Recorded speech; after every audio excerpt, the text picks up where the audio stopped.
animals, they deserve our protection. I completely agree with you, Leon, but you wouldn't guess what I found in the cave like just now. Right, let me come downstairs. Alright, everybody, take a look at this. Yes, snake skin, that's right. Leon, look. Oh wow, you found snake skin? Yeah, it's quite fresh, Leon. Is it still fresh? Yes, very fresh. Alright, you know they always say, Leon, where there is snake skin, for sure there will be snakes nearby. So I think I'm going to head back to the cave and maybe find some snakes for us. Alright, good luck Esther. Bye bye Esther. Please come back in one piece, okay? No, I'm just joking, alright? So well, Esther finds some snakes for you guys. Why not I tell you more about snake skin? So can anybody tell me why snakes shed their skin? Anybody just shout out the answer? Oh, who said grow bigger? Everyone, let's give this young boy a big round of applause! Yes, that is absolutely correct. So, snakes shed their skin to grow bigger. They'll do this several times a year and also to get rid of any parasites embedded in their skin. We humans, we shed millions of skin cells every day, but snakes, they shed one continuous layer of skin all at once. Leon! Yes, Esther, are you Leon, okay? I think we got lucky today. I found 2 snakes. Whoa, 2 snakes? That is incredible. Bye, Esther. There you go. Alright, so let me introduce you to both of our snakes as we look together. So what we have right here, these are ball python snakes, or we call as royal pythons. They are native to Africa. They're highly seen as saviors and respected in the local folk tales.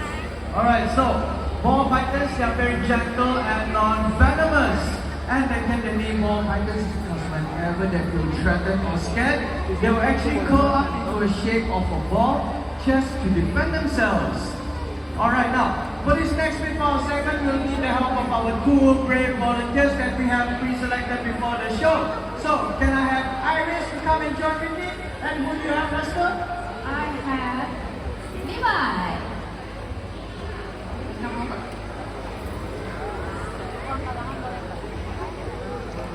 Alright, so since you've chosen our volunteers, parents, kindly keep your small kids with you because we do not want them to overcrowd over here. Thank you. Alright, so you want to touch our snake, but before that, can I know what city where you're from?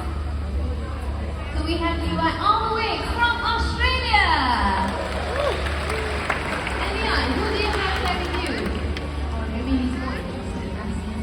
Alright guys, I have Iris over here. Iris, can you wave to everyone over here? Everyone, Iris comes all the way from China. Alright, so there's a common misconception about snakes as they might appear wet and slimy, but in fact they are all smooth and dry. So to prove that, I'll have our volunteers over here come and touch the snake and tell us how does it feel. Yes, touch the snake, Iris. How does it feel? Smooth and dry, right? Yes. How about you, Esther? He said that the snake is smooth and dry as well.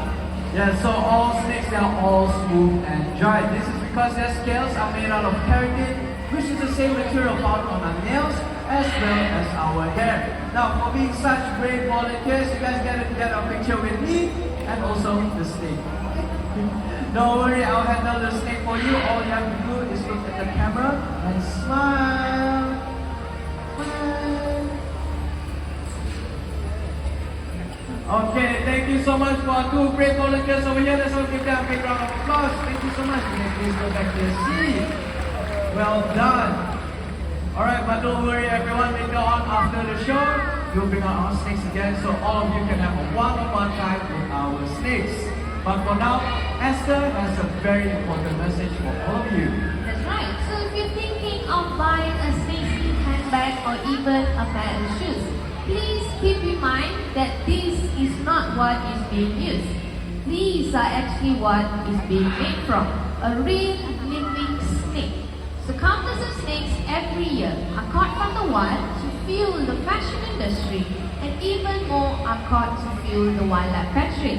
So let's make choices together. Let's be more ethically fashionable and more most humane way is choosing our pet. Well said, Esther, but I think it's time for these snakes to head back home for a bit of rest. So everybody, let's say bye-bye to the snakes! Bye-bye!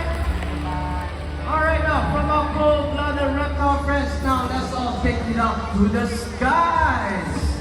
Okay, this next word comes all the way from Africa. So can anybody help me spot where my next word is? Anybody? Okay, I'm just joking, everybody. The bird is coming from over. And there you go, everyone. Let's all say hello to Shade, our African trumpeter for real. So, a little fun story about Shade is that she once participated in a university research.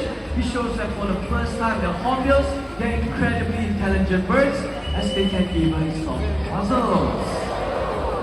The shiny here is classified all around the amphitheater, which moves to your left and to your right side. And when she does, let's all watch a unified pattern, and it's a mixed combination of slow tick with beats and short glides. So when it comes to hornbills, they are very vocal. Sometimes they don't stop talking. So let's take a listen together on how they sound like.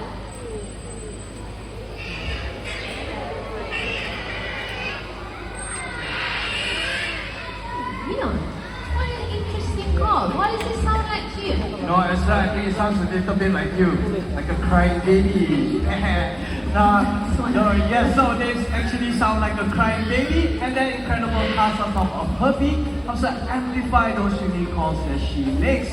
Hornbills, they are also omnivores, which means that flying insects, they are on the menu. So today we're going to demonstrate how Shade here catches her prey in mid-flight. But don't worry, no flying insects will be harmed in our presentation. What we do is just a simple great toss. So, I see that she's ready. I'm ready. Are you guys ready? Okay, catch your cameras out and count down with me. 1, 2, 3.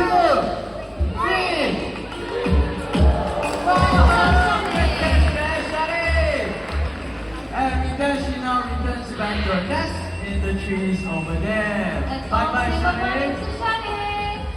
Bye bye. Off you go.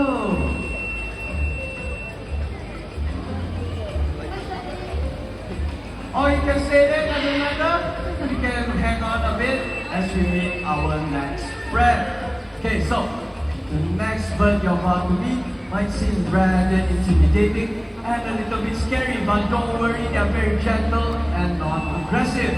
They also like to sit out in the early morning sun with their wings spread wide open to soak up some feel-good rays. So everybody, look up at the top of their boulder and let's all say hello to Titan, our turkey vulture. Di bawah ya.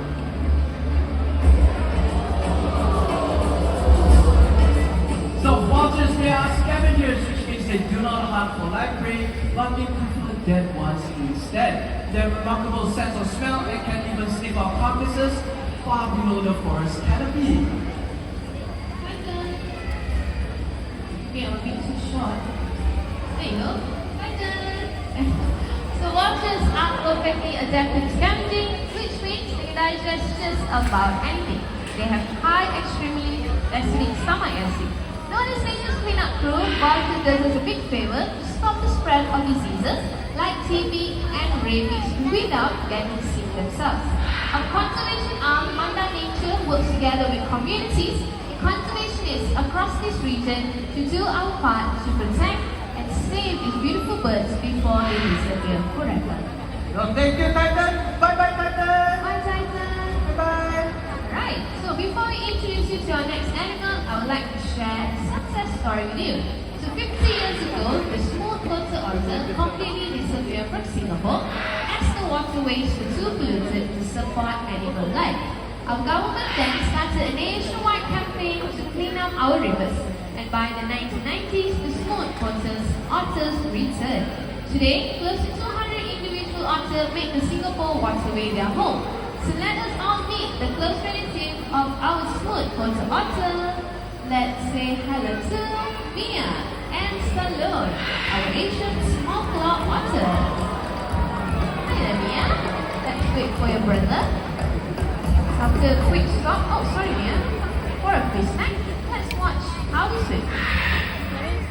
So you guys can see they actually doggy paddle around fairly slowly using all four legs. This is because otters they are designed to spend most of their time on land. Hello there, Mia. Okay, you gotta wait for your brothers to come, okay? Okay, so a few more fish snacks over here. So otters they have two layers of fur, a tightly packed one underneath and long hairs on top. Right, so their fur also works like a water repellent and also it does keep them warm in the chilly waters. Otters are known to be active and playful creatures just like Mia and Stella. Those of you sitting over here, you want to get your phones and cameras ready? So one final stop, hold on Mia, let's wait for your brother. There you go. And ready for your last fish snack? Let's all wave goodbye to Mia and Stella, who is heading back one towards the cave. Wrong direction, but that's okay. Bye bye guys. Alright, so otters they sit at the top of the food chain as they eat many river species. But what Singapore's story has taught us is that if our rivers are filled with plastics, this we will not find any otters there. In fact, close to 6 million tons of plastic waste end up in our rivers and oceans worldwide. So we must all do the 3 R's. We must reduce, reuse, and we want the plastics we have left. Everyone say me, we must Yes, recycle, that's right. Speaking of recycling, let us all meet our recycling manager. Let's say hello to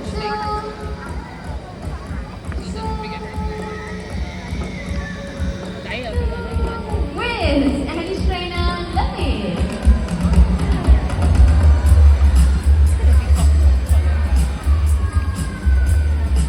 Alright Wiz, let's show everybody here how to recycle.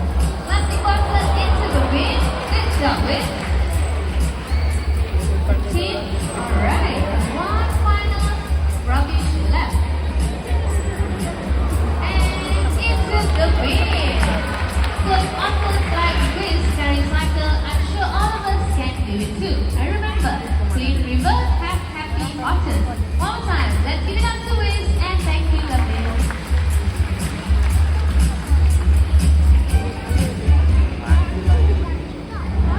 Alright, as we venture into the wild today, we have met many animals who are masters of adaptation and have unique skills that help them survive and thrive. However, many animals in the wild they are suffering and under threat because of us humans. Our actions matter and all of you have already helped just by coming to the Singapore Zoo. That's right. So everything you buy helps us to enable to protect wildlife by allowing us to support over 40 conservation projects across Southeast Asia. I believe we all need to do our part together, caring for the planet and also protecting the animals that inhabit it.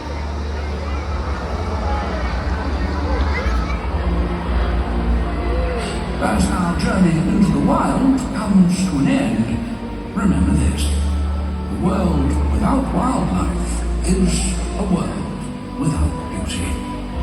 So, keep the wild within you and around you. Keep the wild alive.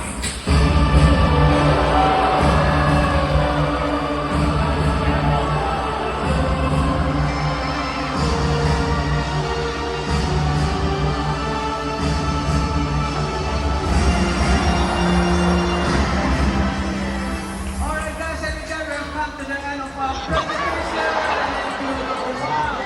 Okay, so you can see that sometimes these words they might join something messy from above. So if you're looking up, please remember to close your mouth to move aside, okay guys? Alright, and then we have come to the end of our presentation into the wild. On behalf of the class of crew that's made this presentation possible, my name is Leon, this is Esther. Thank you all for coming. Have a nice day.